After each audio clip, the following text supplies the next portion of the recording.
As a class average, each of us spends about 5 hours a day on technology and social media. That's 35 hours weekly.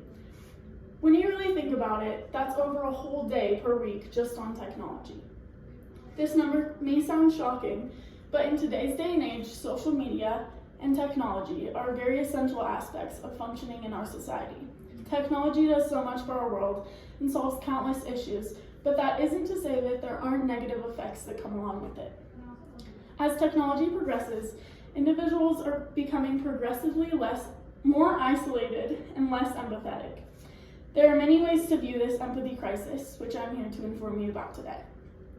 Many people are unaware of the real impacts that technology has on our empathetic abilities, which brings me to my first point. Social media can be very desensitizing to our minds. Existent problems are viewed as typical, millions of times a day, by millions of people, yet the majority of us just keep scrolling. Violence, hate, and misogyny are portrayed on social media, but most of us often turn a blind eye. Here lies the basis of the issue.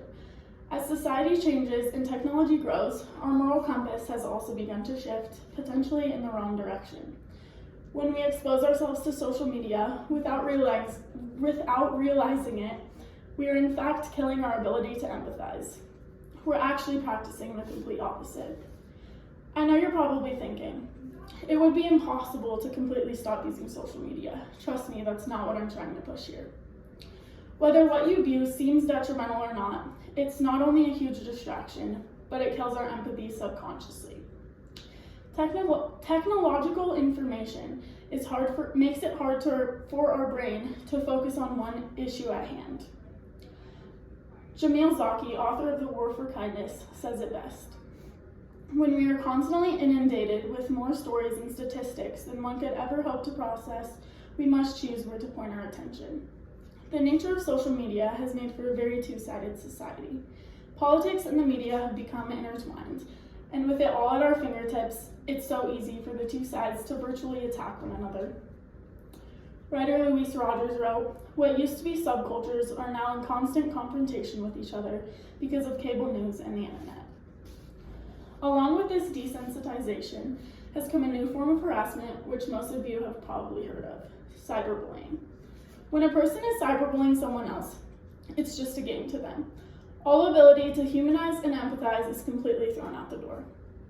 Another quote from Jamil Zaki that resonated with me was, "Violence mediated by technology doesn't feel violent because people mediated by technology don't feel like people." Since the rise of technology, depression and suicide rates have skyrocketed because there's no physical way to escape it.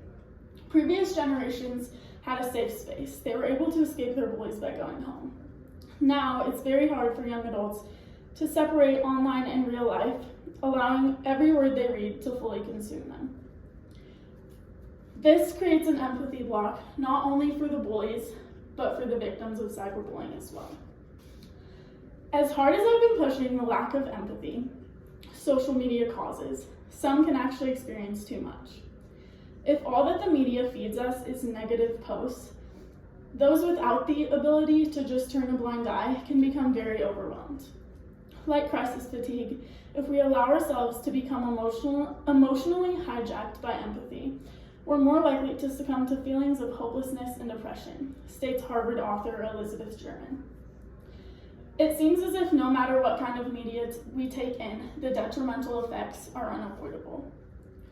As we've all experienced, technology is a powerful instrument in influencing the world, a world that we and future generations have no choice but to live on.